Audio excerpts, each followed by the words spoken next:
देख रहे हैं आपका चैनल स्टोरीज बाय गुलाब गौतम। आपके चैनल पे आपका स्वागत करते हैं। आज हम जानने वाले हैं बहुत ही महत्वपूर्ण 10 उपदेश जो जीवन में अपना सकते हैं।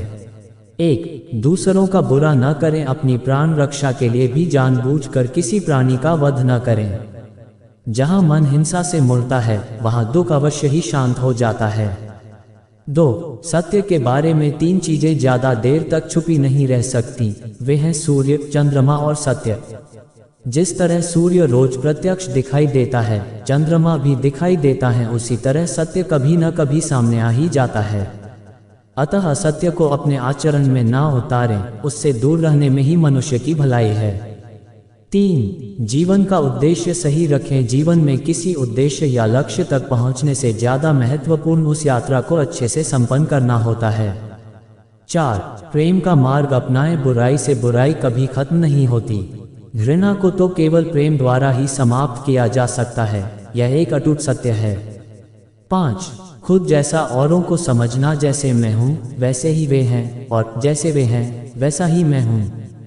इस प्रकार सबको अपने जैसा समझकर न किसी को मारें, न मारने को प्रेरित करें।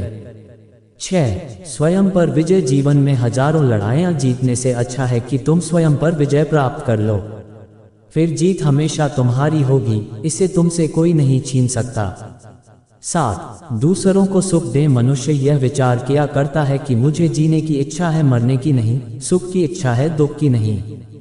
यदि मैं अपनी ही तरह सुख की इच्छा करने वाले प्राणी को मार डालूं तो क्या ये बात उसे अच्छी लगेगी? इसलिए मनुष्य को प्राणीघात से स्वयं तो विरत हो ही जाना चाहिए। उसे दूसरों को भी हिंसा से विरत कराने का प्रयत्न करना चाहिए। 8. बैर भाव न रखें। वैरियों के प्रति वैरहित होकर आहा हम कैसा आनंदमय जीवन बिता रहे हैं, वैरी मनुष्यों के बीच अवैरी होकर विहार कर रहे हैं। 9. पशु हिंसा से बचे। पहले 3 ही रोग थे, इच्छा, क्षुधा और बुढ़ापा। पशु हिंसा के बढ़ते बढ़ते वे 98 हो गए। ये याजक, ये पुरोहित निर्दोष पशुओं का वध कराते हैं, धर्म का ध्वंस करते हैं। यज्ञ के नाम पर की गई यह पशु हिंसा निश्चय ही निंदित और नीच कर्म है। प्राचीन पंडितों ने ऐसे याजकों की निंदा की है।